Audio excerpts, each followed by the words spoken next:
잠깐 기도하겠습니다. 아버지 하나님, 이 시간 종의 말씀을 전하기 원합니다. 우리가 논리나 지식적으로는 잘 아는 말씀입니다. 그러나 성령께서 개입해 주셔야만 우리가 믿음으로 연결되어질 수 있습니다. 아버지 하나님, 머리와 가슴은 참으로 짧은 아버지 하나님이여 간격이지만은 평생을 아버님 가슴으로 내려오지 못하는 분들도 있다고 합니다. 우리 하나님께서 성령으로 역사하여 주셔서 이 시간 말씀을 들을 때 그 말씀이 참으로 믿어지게 하시고, 그러므로 우리가 확신을 가지고 세상을 살아갈 수 있는 복된 심령들이 되어지게 하나님 인도하여 주옵소서. 예수님 거룩하신 이름 받들어 기도 올리옵나이다. 아멘. 인간은 엄마의 태에서부터 죄성을 가지고 태어납니다. 이 세상이 이렇게 어지럽고 참 살기가 힘들고 죄악이 많은 것은 모두가 다 죄로 말미암은 사건들이다라고 하는 사실을 성경은 말씀합니다.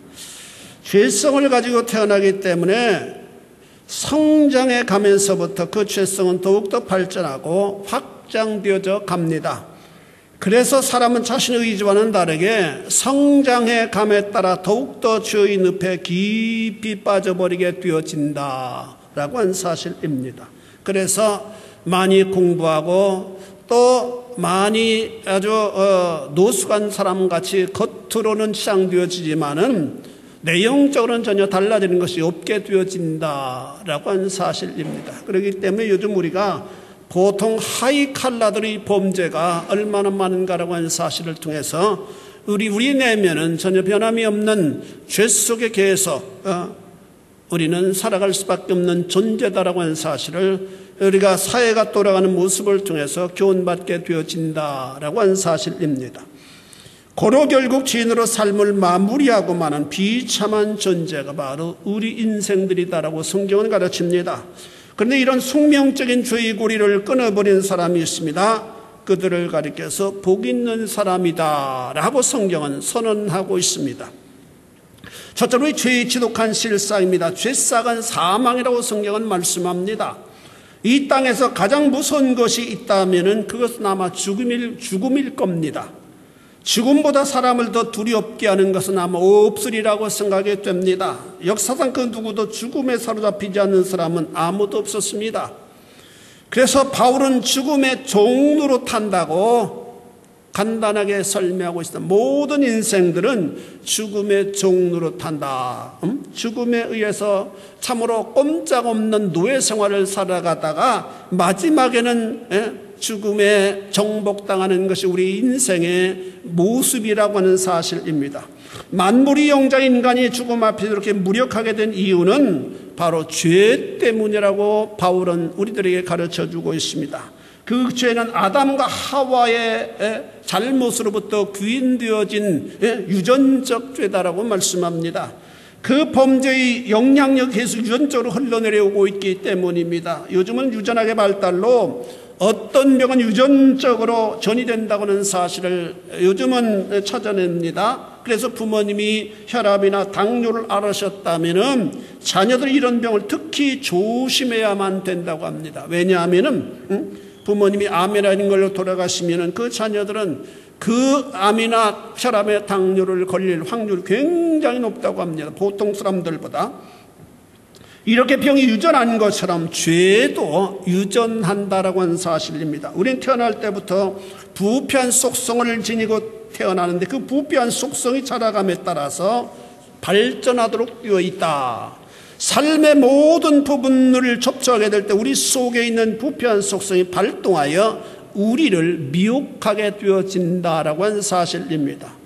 우린 요즘 죄가 얼마나 다변화되고 있는지 놀라게 됩니다. 겉으로는 점잖은 분들입니다. 죄와는 전혀 상관없는 삶을 살아갈 것 같던 사람들인데도 불구하고 죄 앞에서 여지없이 넘어지는 모습들을 우리는 보게 됩니다. 다시 말해 죄 앞에서는 그 누구도 배운 사람에 배우지 못한 사람들이나 지식인이나 비지식이나 교양 있는 사람이나 교양이 없는 사람 전혀 상관이 없게 되어진다라고 하는 사실입니다. 그래서 로마서 3장 10절 12절에 보니까 기록된 바 의인은 없나니 하나도 없으며 의인은 없나니 하나도 없다. 하나님이 보실 때 전혀 저와 상관없는 삶을 걸어가는 사람은 한 사람도 없다라고 하는 사실입니다. 나도 죄인이고 여러분도 죄인이다 라고 말씀합니다. 또 깨닫는 자도 없고 하나님을 찾는 자도 없고 다 치우쳐 함께 무익하게 되고 선을 행하는 자는 없나니 하나도 없다라고 선언하고 있습니다. 여기서 말씀하고 있는 선은 어떤 우리가 세상을 살아가면서 행하는 상대적 선이 아니라 절대적 선을 의미합니다. 하나님 보실 때 구원에 이를 만한 선을 의미하는 말씀이다 라고 하는 사실입니다. 우리가 이 땅을 살아가면서 선을 많이 행합니다. 그러나 그 선이 하나님의 수준에 이를 정도로의 완벽한 선은 되어질 수가 없다라고 하는 말씀입니다. 로마 3장 23절에 보니까 모든 사람의 죄를 범하였음에, 모든 사람이라고 하는 모든 사람, 이 지구촌에 있는 70억의 인생 전부를 가리키는 말씀입니다. 모든 사람이 죄를 범하였음에 하나님의 영광에 이르지 못했다. 다시 말해서 구원의 세계에 이르지 못하게 된 존재가 되었다라고 하는 말씀입니다. 죄란 놈은 얼마나 지도가 네 모든 인생들을 자신의 수하에 놓고 악하게 평생 부리다가 영원히 저주받게 만든다라고 하는 말씀입니다. 그 불임에서 자유할 수 있는 인생은 아무도 없다라고 하는 말씀입니다.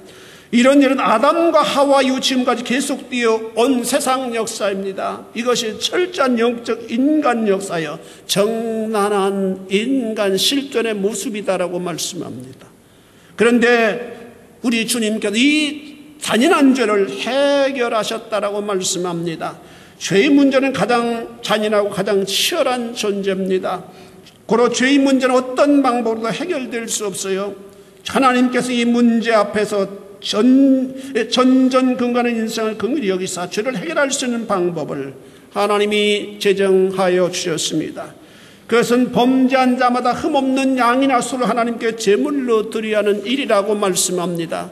레위기 4장 13절 이하에 보니까 만일 이스라엘 온 회중이 여호와의 계명 중 하나도 부지 중에 범하여 허물이 있으나 스스로 깨닫지 못하다가 그 범한 죄를 깨달으면 회중은 숫송아지를 속죄제로 드릴지니 그것을 회막 앞으로 끌어다가 회중의 장로들이 여호와 앞에서 그 숫송아지 머리에 안수하고 그것을 여호와 앞에서 잡을 것이요. 이것이 하나님이 인간을 만들어 주신 하나님께서 죄를 해결할 수 있는 방법으로 제정해 주신 법입니다. 그런데 분명히 여기 레위기 4장 13절 이하에 보니까 만일 이스라엘 온 회중이 여호와의 계명 중 하나라도 부지 중에 범하여, 이 부지 중에 범했다라고 하는 말씀은 자신이 미처 깨닫지 못하는 중에 범하는 죄를 의미합니다. 자신이 알고 범하는 죄가 아니라 자신도 모르게 범하는 잘못을 의미합니다. 이런 죄를 범할 때에는, 그리고 나중에 뒤늦게 깨달아지게 되어지면은 숫송아지를 속죄제로 드릴 것을 회막 앞으로 끌어다가, 회막 앞이라고 하는 것은 하나님 앞을 의미합니다. 하나님 앞으로 끌어다가 거기에 머리에 안수를 한 다음에 그것을 잡아서 하나님 앞에 드리면은 그의 죄가 용서함 받는다라고 말씀합니다. 그것이 우리의 죄를 해결하는 방법입니다. 죄싹은 사망이라고 말씀하고 있습니다. 로마서 6장 23절에 보니까 죄싹은 사망이요 하나님의 은사는 그리스도 예수 우리 주 안에 있는 영생이라고 말씀합니다. 죄의 싹이란 죄의 결과를 의미합니다. 세상에서는 죄를 범한 그의 경중에 따라서 법에 정한 대로 판사의 선고를 쫓아 대가를 치러야만 합니다. 요즘에는 인권을 중시하는 선진국의 영향을 따라서 우리나라에서도 사형이 없고 무기징역으로 대체하는 그런 추세잖아요. 그런데 성경에서는 죄를 범하면 사망이라고 선언하고 있습니다. 이것은 절대적 진리이신 하나님의 정하신 법이요, 그 법에서 조금도 달라질 수 없는 영원한 진리다라고 하는 말씀입니다. 이 하나님의 공의에 따른 모든 인생들은 죽을 수밖에 없는 운명이 되었습니다. 한 사람도 예가 되어질 수 없었습니다. 나도 죽고 당신도 죽어야만 됩니다. 여기서 이 죽음은 늙어서 죽고 병으로 죽는 보편적인 죽음을 의미하는 것이 아니올시다. 이런 죽음 모든 인생들이 다 같이 경험하는 죽음입니다. 이런 보편적인 죽음이 아니라 영적 죽음이요 주님의 심판을 받고 영원한 지옥에 들어가는 죽음을 의미합니다. 어떤 사람이 잘못해 감옥에 갔다 하더라도 그 죄값을 치르며 나올 수 있습니다. 그래서 감옥에 갔다 할지라도 소망을 갖게 되어질 수 있습니다. 그러나 주님의 심판을 받고 음부에 들어가게 되면 영원토록 그 자리에서 나오지 못한다고 성경은 말씀합니다. 그래서 음부에 들어가는 자를 영원히 죽었다라고 선언하고 있습니다. 영원히 불행한 자가 되어지고 만다라고 하는 사실입니다. 이런 자를 가리켜 성경은 사망했다, 죽었다라고 표현하고 있습니다. 그렇다면 치명적인 존재가 됩니다. 그런데 모든 인생들이 다 그렇게 되었다고 하는 데에 문제가 있습니다. 하나님께서 인생을 창조하신 이유가 있는데 그것은 인생들을 통하여 예배 받으시기 위함이옵니다. 오늘 여러분들이 나와서 하나님 앞에 예배드리는 이것이 하나님께서 우리를 지으신 창조 목적이라고 성경은 말씀합니다. 그런데 죄가 들어오고 아담과 하와가 그 죄의 오염됨으로 말미암아 하나님의 창조 계획이 차질을 빚게 되어지고 말았습니다. 그런데 그 어그러진 일을 회복하시기 위하여 하나님의 독생자이신 성자 하나님을 이 땅에 육신을 입고 보내시기로 작정하셨습니다. 그러하여금 이 어그러진 매듭을 풀도록 하시기 위함이었습니다. 그는 하나님 앞에 우리의 죄를 대속하시는 한 마리의 양으로 세상을 살아가셨습니다. 우리 죄를 대속하시기 위해서는 우리와 같은 사람이어야 되고, 두 번째는 전혀 죄가 없는 분이어야만 되었습니다. 그래서 사람이 사람을 속죄해야만 되는데, 사람은 모두가 다 범죄한 존재이기 때문에 할 수 없이 하나님께서 하나님의 아들 예수 그리스도를 육신을 입으시고 이 땅에 오시게 하셨다. 사람의 모습으로 태어나게 하셨다. 그리고 그는 죄와는 상관없는 삶을 살아가셨습니다. 그는 본체에 있어서 하나님이시기 때문에 가능한 삶이었습니다. 예수님께서 본체에서 하나님이심을 성경은 수없이 증거하고 있습니다. 예수님께서는 당신의 하나님 아들 되심을 그 이적을 통해 우리들에게 그 하나님 되신 편린들을 보여주셨습니다. 그것은 자신의 능력을 자랑하고 보여주기 위함이 아니라 자신을 믿도록 하시는 하나님의 방법이었습니다. 우리 주님은 세상의 공생애를 살아가실 때 병든 자를 말씀으로 치료시켜 주셨습니다. 병든 자에게 병을 명령하기만은 병이 물러가고 말았습니다. 병도 하나님이 창조하신 피조물이었기 때문에 물러갈 수밖에 없도록 되어 있어요. 오병이어로 보리떡 5개와 물고기 2마리로 5,000명을 모이고 12광주를 남기시는 이적을 행하셨습니다. 그분은 창조주 하나님이시기 때문에 그런 능력이 가능하신 분이셨습니다. 뿐만 아니라 귀신 들린 자에게 말씀으로 귀신을 쫓아내셨습니다. 내가 내게 명하노니 넌 나가라 명령하셨을 때 귀신도 하나님의 피조물 중에 하나이기 때문에 그 주님 앞에 복종하지 않을 수가 없었습니다. 죽어 장사 지낸 지 나흘이나 되어서 썩는 냄새가 진동하는 나사로의 무덤에 찾아오셔서 나사로야 나오너라 했을 때 나사로는 그 무덤에서 배로 몸을 동인 채 뚜벅뚜벅 걸어 나올 수밖에 없었습니다. 사망도 하나님의 피조물이었기 때문에 하나님의 명령에 복종할 수밖에 없기 때문입니다. 풍랑에는 갈릴리 바다를 걸어서 바다 한가운데 있는 제자들에게 찾아오셨습니다. 자연의 법칙을 어그러뜨리고 말입니다. 하나님께서 자연의 법칙도 창조하신 분이시기 때문에 때로는 자연의 법칙도 그 하나님의 명령을 거스를 수 없게 되어진다라고 하는 사실입니다. 우리 주님은 죽음에서 사흘 만에 다시 부활하셨습니다. 부활하신 후에 40일 만에 감람산에서 모든 제자들이 바라보고 있는 상황에서 하늘로 올라가셨습니다. 그러면서 내가 다시 오신다고 분명히 약속하셨습니다. 우리는 머지않아 우리 주님이 올라가신 그곳으로 올라갈 존재라고 하는 사실을 믿으실 수 있게 되기를 바랍니다. 세 번째로 죄를 해결 안 받은 인생으로 세상을 살아가야만 됩니다. 우리는 예수 그리스도를 나의 구주로 믿음으로 죄에서 자유하게 되었습니다. 성경은 약속하고 있습니다. 주 예수를 믿으라. 그리하면 너와 내 집이 구원을 얻는다고 말씀합니다. 우리 한번 따라서 해보겠습니다. 주 예수를 믿으라. 그리하면 너와 내 뒤에 구원을 얻으리라. 믿습니까? 네. 여러분, 우리가 구원받을 수 있는 길은 예수 그리스도 그분밖에 없습니다. 그분은 본체에서 하나님이셨기 때문입니다. 사람이 사람을 구원할 수 있는 길은 없어요. 똑같은 사람인데 조금 더 윤리나 도덕적으로 탁월하다고 해서 어떻게 그 사람이 영적 세계를 컨트롤할 수 있겠습니까? 똑같은 거예요. 베드로는 말했습니다. 사도행전 2장 36절에 보니까 그런즉 이스라엘 온 집은 확실히 알지니 너희가 십자가에 못 박은 이 예수가 하나님이 주와 그리스도가 되게 하셨느니라. 하나님이 주와 그리스도가 되게 하셨다고 한 말씀, 주라고 한 말씀 바로 하나님 아도나이라고 한 말입니다. 하나님이 되게 하셨다. 그렇습니다. 하나님께서 인생을 주에서 구원할 자로 보내신 분은 예수 그리스도 한 분밖에 없습니다. 그분을 통해서만 인생은 참된 구원을 받게 됩니다.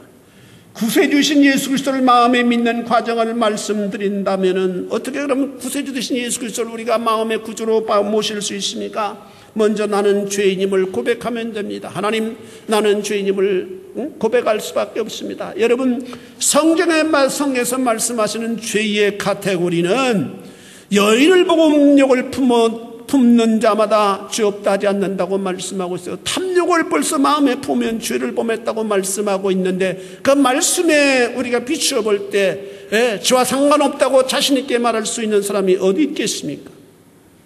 누가 예쁘면 그 사람 보고 시기한 벌써 그 미워하는 죄를 범했다고 말씀하고 있는데 이렇게 죄가 철저하게 우리를 옥조이고 있는데 그 죄에서 자유할 수 있는 사람은 어디 있습니까? 그러므로 나는 저 앞에 연약한 존재다, 나는 죄인다라고 한 사실을 고백해야만 되고 나의 죄를 짊어지고 내 십자가에 죽으신 주님을 믿으면 됩니다. 아, 그 주님이 나의 이 모든 죄를 짊어지고 십자가상에 달려고 죽으셨구나 라고 한 사실을 분명히 믿으면 됩니다. 그리고 그분께 나의 죄를 고백하십시오. 내가 이러이러한 죄를 졌습니다. 나를 용서해 주시기를 바랍니다. 그리고 난 예수님을 구세주로 믿기로 결단하십시오. 주님, 내 안에 들어오셔서 나를 좀 컨트롤해 주십시오. 나는 당신이 필요로 합니다. 당신만 믿고 남은 여생을 살아가기를 작정합니다 라고 고백하기만 하면 주께서 성령으로 여러분 마음 안에 들어오신다고 분명히 약속하고 있으면 믿으실 수 있게 되기를 바랍니다. 주 예수를 믿으라 그럼 너와 내 집이 구원을 받는다. 이것이 주님이 우리에게 주신 구원의 위대한 약속입니다. 그리고 주님 요한계시록 3장에 보면 21절에 보니까 볼지어다 내가 문 밖에서 문을 두드리노니 누군지 내 음성을 듣고 문을 열면 나는 그에게로 들어가 먹고 그는 나로 더불어 먹으리라. 우리의 마음 문을 두드리고 계신다고 말씀합니다. 우리 주님께서 우리 마음 안에 주인으로 들어오셔서 나의 삶을 가이드해 주시기 위하여 내 안에 들어오시기를 지금도 기다리고 계신 분이라고 말씀합니다. 우리의 노력으로 구원받는 것이 아니라 주님께서 이루어 놓으신 구속의 사건을 믿음으로 하나님의 자녀가 되는 것입니다. 할렐루야. 다시 한번 말씀드린다면 구원은 우리의 노력의 산물이 아니라 하나님의 은혜를 통해 거저받는 선물이다 라고 말씀합니다. 그 사실을 본문이 이렇게 말씀합니다. 본문 1절에서 2절에 보면 그런 육신으로 우리 조상 아브라함이 무엇을 얻었다 하리요? 만일 아브라함 행위로서 의롭다 하심을 받았으면 자랑할 것이 있으려니와 하나님 앞에서는 없느니라. 아브라함이 하나님 앞에서 선을 행한 그 선이 하나님 앞에 받으실 만한 선을 행한 일이 없다라고 하는 말씀입니다. 그럼에도 불구하고 아브라함은 구원받고 믿음의 조상이 될 수 있었던 이유는 하나님이 이루어 놓으신 놀라운 사건을 믿음으로 말미암아 믿음의 조상이 되어질 수밖에 없었다. 우리와 똑같은 삶을 살아갔던 사람인데 저가 하나님의 약속을 믿음으로 말미암아 저가 의롭다 하심을 받았다라고 창세기 15장은 말씀하고 있습니다. 믿음의 조상 아브라함도 구원 얻기 위해서 행한 일이 전혀 없다라고 하는 말씀입니다. 아브라함이 하나님을 그 믿음이 그에게 의로 여겨진 바 되었다. 굉장히 놀라운 말씀입니다. 이것이 바로 복음입니다. 여겨지다. 그 믿음이 그에게 의로 여겨진 바 되었다. 여겨지다라고 하는 말이 4절, 5절, 6절 계속해서 반복적으로 나오고 있습니다. 여기다라고 하는 말은 수동태로 쓰여 있습니다. 자기가 어떤 능동태로 여김을 자기가 나는 내가 그 구원을 내 것으로 내가 노력함으로 말미암아 내가 얻은 것을 의미하는 것이 아니고 믿었을 때 주께로부터 의로 여기심 바 되었다. 주께서 의로 여기심 바 된 걸 자기가 받아들였다라는 의미입니다. 내가 여긴다고 해서 여겨지는 것이 아니라 법의 최고권자로부터 죄가 없다고 판단받아야 죄가 없게 되어지는 것이 옳시다. 세상에서는 대법원이요 영적으로는 하나님으로부터입니다. 우리가 3심제 할 수 있잖아요. 지방법원, 고등법원, 대법원까지 갈 수 있잖아요. 그 대법원에서 내 죄가 무죄다라고 판단되어질 때 그 사람은 자유할 수 있도록 되어 있는 겁니다. 역시 우리의 죄는 하나님으로부터 내가 너를 의롭다 판단했다라고 여김받아야 비로소 우리는 죄에서 자유한 삶을 영위할 수 있는 존재가 되어진다라고 하는 사실입니다. 여겨지다라고 하는 단어가 7절에서는 가리워짐으로 묘사했고 8절에서 인정하지 않는 것으로 인용하고 있다라고 하는 놀라운 사실 우리는 보게 됩니다. 분명 죄예요. 분명 죄인데도 불구하고 하나님이 죄를 가리우셨다. 인정하지 않으셨다. 그 놀라운 말씀. 우리는 분명 죄를 졌어요. 그런데 주께서 너는 내가 예수 그리스도를 구주로 믿는 믿음을 보시고 주께 하나님께서 나의 죄를 인정하지 않으셨어요. 가려주셨어요. 예를 들어서 이제 8월 15일 날이나 크리스마스든지 국가 3월 1일이든지 이런 국가 경축일에는 수많은 죄수 한 몇만 명이 이런 죄수를 대통령이 그의 죄를 참작해서 암흑에는 오늘부로 죄를 탕감해 준다라고 선언합니다. 그러면 그 사람은 전혀 더 이상 그 누가 검찰이나 경찰이나 그 누구도 더 이상 그 죄를 물을 수 없도록 되어 있는 것이 특사 아니에요? 하나님의 특사? 역시 우리는 죄에 대해서 하나님의 특사의 은혜를 받은 심령들이다라고 하는 사실 믿으실 수 있게 되기를 바랍니다.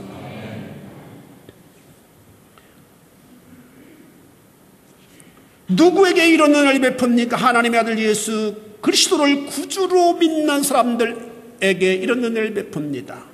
예수 그리스도를 믿는 자들에게 분명 죄가 있습니다. 그런데 그들의 믿음을 보시고 그들의 죄를 위해서 십자가에 피 흘리신 아들 예수 그리스도의 보혈로 단번에 깨끗하게 탈색해 주셨다라고 하는 말씀입니다. 이것이 복음입니다. 이에 대해서 히브리서 기자는 이렇게 증거합니다. 히브리서 9장 13절에 보니까 염소와 황소의 피와 및 암송아지의 죄를 부정한 자에게 뿌려 그 육체를 정결하게 하여 거룩하게 하거든 하물며 흠없는 자기를 하나님께 드린 그리스도의 피가 어찌 너희 양심을 죽은 행실에서 깨끗하게 하고 살아계신 하나님을 섬기지 못하겠느냐.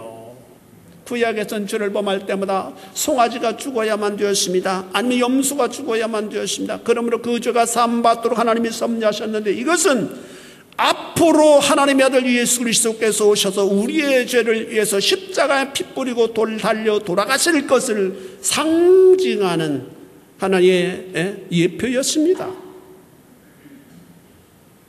우리의 죄를 담당하시 십자가 달려 죽으신 예수 그리스도를 믿을 때 우리의 죄는 용서받고 즉시 우리의 죄는 깨끗이 씻음받게 되어진다라고 하는 사실입니다.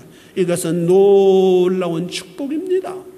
어떤 사람들이 이 죄를 해결하기 위해서 별별 노력을 다 기울입니다. 재산을 헌납하기도 하고 아니면 깊은 산 속에 들어가서 말할 수 없는 고난을 스스로 당하기도 합니다. 그런다고 해서 죄가 사라집니까? 천만의 말씀이에요. 우리는 예수 그리스도 죄를 해결하신 예수 그리스도 그분을 믿음으로 말미암아 간단하게 죄의 문제에서 자유를 받는다고 하는 이 복음을 여러분들이 수시로 가까이 하고 수시로 이 복음을 확인할 수 있는 여러분들의 신앙생활이 되어질 수 있기를 바랍니다. 마지막으로 죄를 해결 안 받은 자의 삶은 어떠해야 됩니까? 죄를 두려워해야만 됩니다. 우리 한번 따라서 해보겠습니다. 죄를 두려워해라. 죄를 두려워하라.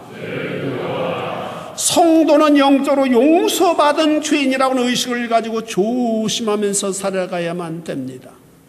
우리는 죄에서 용서받았는데 이제는 뭐 죄 상관없다, 아무렇게 해도 된다. 그건 잘못된, 굉장히 잘못된 행동입니다. 그럴 수 없어요. 죄가 얼마나 처절하고 얼마나 용의 주도한 자인가라는 사실을 깨닫고, 은혜는 죄에서 용서 안 받았지만은 다시 죄를 범하기가 쉬운 그런 삶을 살아갈 수밖에 없는 존재들입니다. 우리가 아직도 천국에 들어가지 못한 사람들이기 때문에 우리 속에는 죄의 부패함이 아직도 도사리고 있습니다. 이놈이 기회만 되면 타고 올라옵니다. 돈 앞에서 서게 될 때 탐욕이 발동합니다. 뭐 거짓말을 한 말만 살짝 하면 돈이 훨씬 더 많은 유익이 온다 할 때 굉장히 여러분의 갈등이 일어날 겁니다. 그래서 거짓말 잘 할 수 있어요. 응?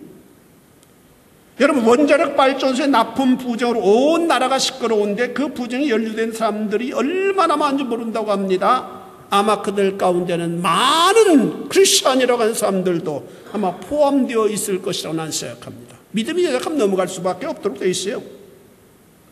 그 조금 공돈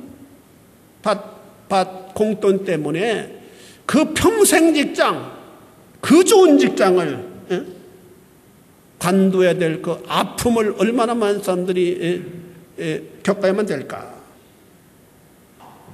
돈 앞에서 절제하지 못하면 성도도 쉽게 넘어지도록 되어 있습니다. 그뿐입니까? 우리가 살아가는 시대는 음란이 특별히 강하게 역사하는 시대입니다. 음란이 얼마나 많이 있습니까? 뭐 오늘 엊그제 신문에 보니까 구글에 뭐 그냥 그 구글의 창립자, 그 뭐 부사장인가 그 여자 가지고 그냥 영국계 중국인인데 얼마나 예쁘고 그러는지 막 사장들 부사장을 다 꿰가지고 아주 그냥 가정을 다 파괴시켜 놓고 자기는 딱 떠나가 중국으로 뭐 갔다 뭐 그런 기사가 나왔더라고요. 음란에 넘어지지 않는 사람이 드물 정도로 많습니다. 우리 교회 부편 속성 중에 간음과 음란이 있다고 주님께서는 말씀하셨는데 우리 속에는 우리 마태복음 15장 19절인가 보면 7가지 속성인 그 중에 간음과 음란이 속에 있다고 말씀하고 있습니다. 속에 아주 뿌리로 내리고 있어요. 그것이 타이밍만 맞으면 다시 일어나서 우리로 하여금 눈멀게 만들어서 가정이든 뭐든 팽개쳐버리게 되어질 수 있다라고 하는 사실을 성경은 말씀합니다. 우리가 조심하면서 살아가야만 됩니다. 여러분, 찰나를 즐겁게 하는 일로 인해서 패가 망신할 수 있는 일들이 얼마나 많이 있습니까?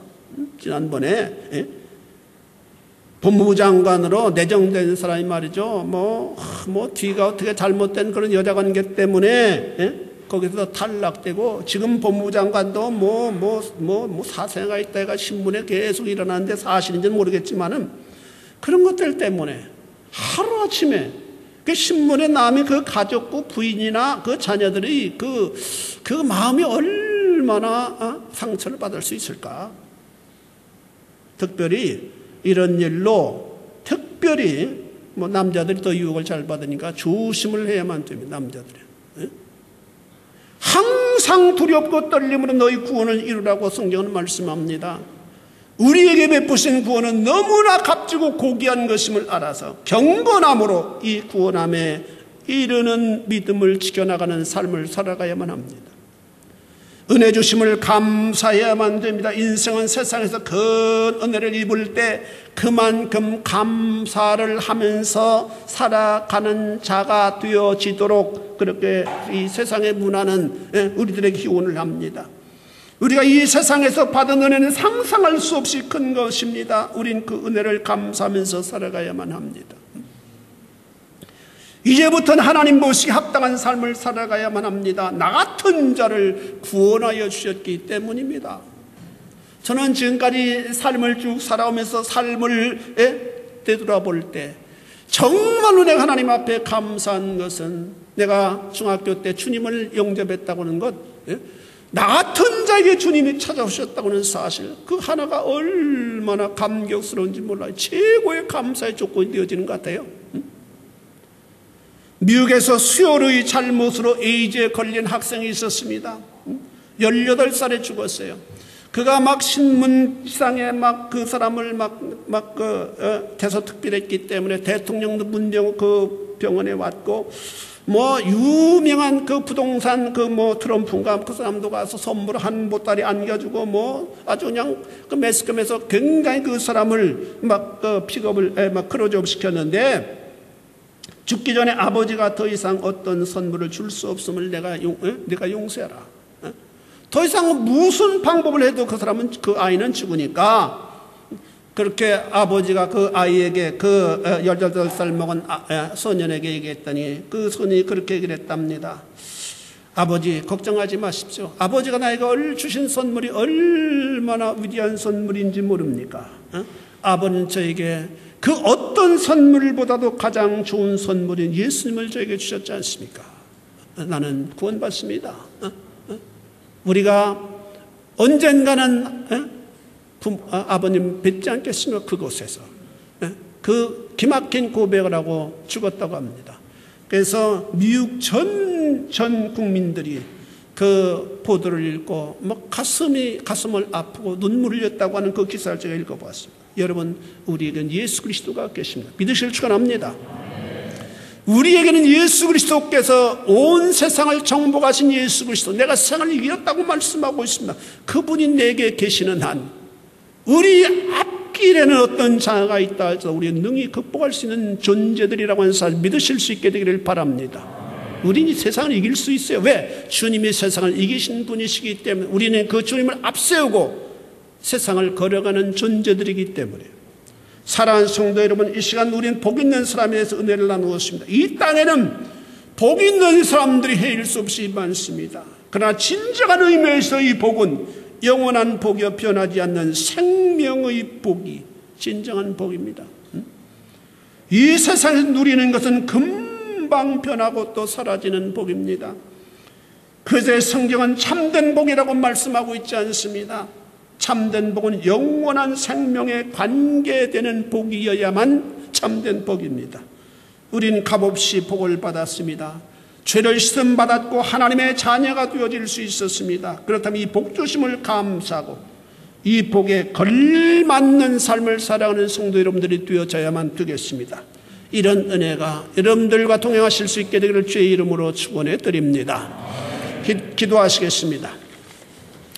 자비하신 아버지 하나님, 주님의 은혜를 감사를 드립니다. 이 땅에 살아가고 있는 70억의 인생들이 저마다 복을 얻기 위해서 몸부림치고 있습니다.